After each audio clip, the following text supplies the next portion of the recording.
মেয়েদেরকে হাফেজা বানালে বিবাহ শাদীর পর তারা স্বামী সংসার ও ছেলে মেয়েদের ঝামেলা নিয়মিত তেলাওয়াত করতে পারে না, ফলে কোরআন মুখস্থ থাকে না। এতে গুনাহগার হবে কিনা কিংবা হাফেজার মর্যাদা পাবে কিনা?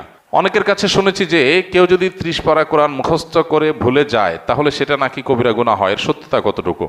30 পারা কোরআন মুখস্থ করে ভুলে গেলেই শুধু গুনাহ হয়, শুধু সেটা নয়, কোরআনের কোনো আংশিক যদি কেউ মুখস্থ করে, একটা সূরা মুখস্থ করলো, এরপরে সে সেটা ভুলে গেল, এই ভুলে যাওয়াটা যদি তার অবহেলার কারণে হয়, তার নিজস্ব ত্রুটির কারণে হয়, মোতাবাত বা এটাকে ফলো আপ করা, নিয়মিত পড়ার প্রতি অবহেলা করার কারণে যদি ভুলে যায়, তাহলে সে অবশ্যই গুনাহগার হবে, এটা সঠিক।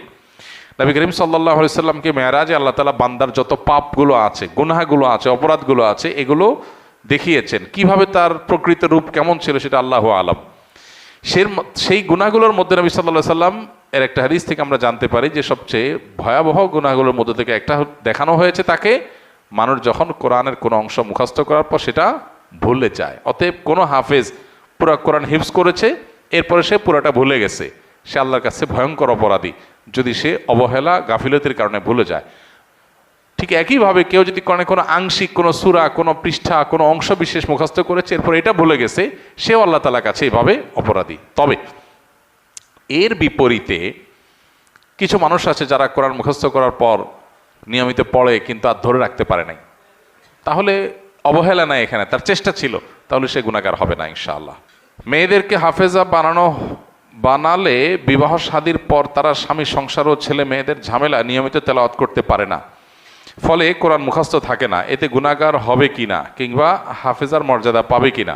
অনেক পুরুষের ক্ষেত্রেও এটা প্রযোজ্য। কোরআনে কারীমের মুখস্থ করা সওয়াবের কাজ, অনেক বড় মর্যাদার বিষয়, কিন্তু মুখস্থ করার পর যদি কেউ ভুলে যায়, সে ভুলে যাওয়াটা যদি অবহেলার কারণে হয় তাহলে অবশ্যই গুনাহের বিষয়, গুনাহগার হবে।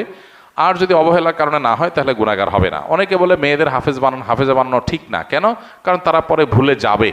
এই কথাটা সঠিক কথা না, কারণ অনেক মেয়ে আছে যারা হাফেজা হওয়ার পর বিয়ে শাদী হয়েছে, বাচ্চা কাচ্চা আছে, তারপরে তাদের ইয়াদ আছে। বিষয়টা নির্ভর করে যে সে আসলে কতটা সিরিয়াস। সে যদি কোরআনকে ধরে রাখার জন্য সচেষ্ট থাকে তাহলে ইনশাআল্লাহ সে ভুলবে না। আর যদি সচেষ্ট থাকার পর ভুলে যায়ও তাহলে আল্লাহর কাছে তার কোনো দায় নাই, কোনো গুনাহ হবে না। তো এই জন্য মেয়েদের হাফেজা বানানো ঠিক না, এই কথাটা ভুল। বরং যেটা সঠিক কথা সেটা হলো তাদেরকে হাফেজা বানানোর পাশাপাশি হিফজুজের জন্য তারা ধরে রাখে, সেইটা তাদেরকে বোঝাতে হবে এবং সেটা চেষ্টা চালাতে হবে, বাস। এরপরও চেষ্টার পরও যদি না হয় তাহলে আর কোনো গুনাহ হবে না ইনশাআল্লাহ। বর্তমানে আহলে কোরআন আমাদেরকে বলে যে হাদিস মানার দরকার নাই। আমার বন্ধুও ফিতনায় জড়িত, যদি কিছু বলতেন। আহলে কোরআন যাদের নিজেদেরকে বলে, এরা মূলত মুনকিরে হাদিস, মানে হাদিস অস্বীকারী। যদি কেউ হাদিসকে টোটালি অস্বীকার করে সে মুসলমান থাকে না। আমাদের সমাজে এই টাইপের মানুষ এখন ভরে গেছে।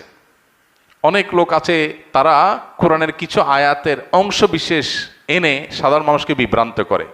তারা যে সমস্ত আয়াতগুলো সবচেয়ে বেশি কোট করে, এর ভিতরে একটা আয়াত হলো ফাবিআইয়ি হাদিসিন বা'দাহু ইউমিনুন। এই কোরআনের পরে আবার কোন হাদিসের প্রতি ঈমান আনতে হবে? এখানে হাদিস বলতে রাসূলের হাদিসকে তারা বোঝায়, অথচ এখানে এই আয়াতের প্রেক্ষাপট, আগপাস কোনো কিছু দেখা দেখি নাই তাদের। এখানে মূলত কি বোঝানো হয়েছে? কোরআন বাদে অন্য যে সমস্ত বিষয়গুলোকে, যে সমস্ত কথা এবং পুঁথি, যে সমস্ত পুস্তক, গল্প, যে সমস্ত সহিফা, যে সমস্ত কথা লেখনী, এগুলোকে মক্কার মুশরিকরা বা কাফেররা যেগুলোকে বিশ্বাস করত, সেগুলোকে ইঙ্গিত করা হয়েছে যে কোরআন বাদ দিয়ে আর কোনটার প্রতি ঈমান আনবে।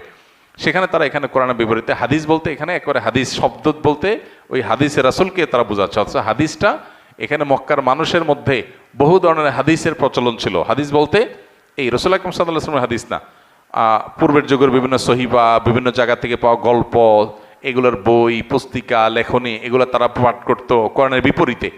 সেইটাকে ইন্ডিকেট করা হয়েছে বা সেই জাতীয় বিষয়গুলোকে ইঙ্গিত করা, অথচ সেটা বাদ দিয়ে এখানে হাদিসকে ইঙ্গিত করা হচ্ছে। এটা 2 মিনিট 1 মিনিটের বক্তব্যের বিষয় না, এটা নিয়ে আমাদের 1 ঘন্টার উপরে বক্তব্য আছে। এটা নিয়ে বহু বই লেখা হয়েছে। আল্লামা তাকি উসমানী হাফিজাহুল্লাহর একটা বই আছে হাদিসের প্রামাণ্যতা, এটার উপরে বাংলাদেশে আলেমদের মধ্যে অনেক আলেমদের এই ব্যাপারে বই আছে, অনেক বই আছে হাদিসের প্রামাণ্যতা কেন লাগবে, অপরিহার্য কেন, এটা নিয়ে। ওলামায়ে আহলে হাদিসের মধ্যে, আহলে হাদিস ওলামাদের মধ্যে আমাদের ডক্টর আসাদুল্লাহ গালিব সাহেবের ছেলের একটা বই আছে, আব্দুল রাজ্জাকের একটা বই আছে, মাওলানা তাকি উসমানী সাহেব হাফিজাহুল্লাহর একটা বই আছে, আর অনেক ওলামায়ে কেরামের বই আছে। এই বইগুলো এক একটা মুক্তানা মাশাআল্লাহ তুষ্ট হওয়ার মতো। এই বইগুলো পড়লে পরিপূর্ণ বিষয়টা ক্লিয়ার হবে। আমাদের 1 ঘন্টার উপর একটা বক্তব্য আছে, সেখানে আমরা 20-30টা কোরআনের আয়াত এনে হাদিসের প্রামাণ্যতা এটা প্রমাণ করার চেষ্টা করেছি। হাদিস বাদ দিয়ে যদি কেউ শুধু কোরআন দিয়ে ইসলাম মানতে চায় তাহলে সে বিভ্রান্ত হতে বাধ্য। কারণ কোরআন হলো শুধুই পাইকারি কথা বলা হয়েছে, সেখানে প্রতিটা কথার ব্যাখ্যা বিস্তারিত সবগুলো বিষয়ে আল্লাহ তাআলা উল্লেখ করেন নাই। ওই ব্যাখ্যা দেওয়ার জন্যই আল্লাহ তাআলা রাসূলকে পাঠিয়েছেন। আল্লাহ বলেছেন যে হে রাসূল, আপনার প্রতি আমি কোরআন নাজিল করেছি কেন? লিতুবাইয়িনা লিন-নাসি মা নুজিলা ইলাইহিম, যাতে করে আপনার প্রতি যা নাজিল হয়েছে, আপনার কাছে যা নাজিল হয়েছে এগুলো লিতুবাইয়িনা লিন-নাস, যেন মানুষকে এগুলোর ব্যাখ্যা আপনি করে দেন। এই ব্যাখ্যাটাই হলো হাদিস। এখন কেউ যদি বলে কোরআন নিলাম ব্যাখ্যা নিলাম না, হাদিস নিলাম না, তাহলে সে কোরআনেরই এক অংশ নিল আরেক অংশ নিল। আল্লাহই বলছেন যে আমি নাজিল করেছি আপনার কাছে। কেন? ডাইরেক্ট দিতে পারতাম তো, জিবরাইল দিয়া কোরআন পাঠিয়ে দিতে পারতাম। আপনার কাছে কেন নাজিল করলাম? যাতে করে লিতুবাইয়িনা লিন-নাসি মা নুজিলা ইলাইহিম, যাতে আপনি ব্যাখ্যা করে দিতে পারেন। তার এই ব্যাখ্যাটাই হলো কি? হাদিস। অতএব কে এক অংশ মানলো আরেক অংশ মানলো না, মানে সে কোরআনকে কি করলো? অস্বীকার করলো। এটা অনেক বড় একটা ফিতনার বিষয়। আমাদের অনেক জেনারেল শিক্ষিত ভাইয়েরা এই ফিতনায় পতিত হচ্ছে, বিশেষ করে যারা নফসের পূজারী, যারা আত্মপূজারী, এই মানুষগুলো বিভ্রান্ত হচ্ছে। কারণ কোরআন মানলে হাদিস অস্বীকার করলে একটু ফাঁকি ঝুঁকি দেওয়াটা সহজ হয়। কোরআন তো পাইকারি, সেখানে দেখা গেছে যে অনেক হারামের বিশদ বিবরণ নাই। আল্লাহ মৌলিক নীতিমালা বলে দিয়েছেন। আল্লাহ বলেছেন ওয়া ইউহাররিমু আলাইহিমুল খাবায়েস, নোংরা জিনিসগুলো আল্লাহ হারাম করে দিয়েছেন।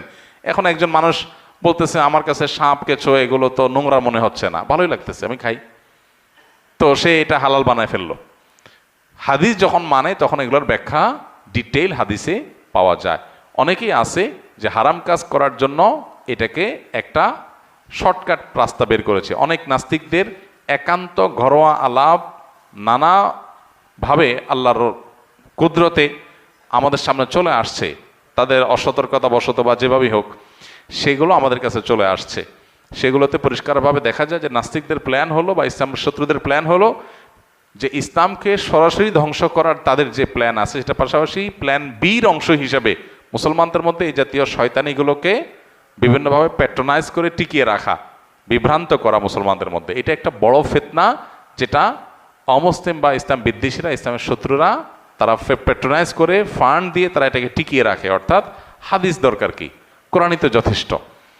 মূলত হাদিস কোরআন কোত্থেকে পাইছি আমরা? কোরআন নবী সাল্লাল্লাহু আলাইহি সাল্লাম থেকে, সাহাবা একরাম থেকে যে পাইপলাইন দিয়ে বা যে রুট দিয়ে কোরআন আসছে, হাদিস একই রুট দিয়ে আসছে। আপনি একটাকে অস্বীকার করলে কয়দিন পর আরেকটা অস্বীকার করা লাগবে।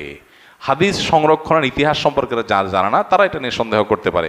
সংরক্ষণের ইতিহাস জানলে হাদিস, বিশুদ্ধ হাদিস গ্রহণ করার ক্ষেত্রে কারোর ন্যূনতম সন্দেহ আসার সুযোগ থাকবে না।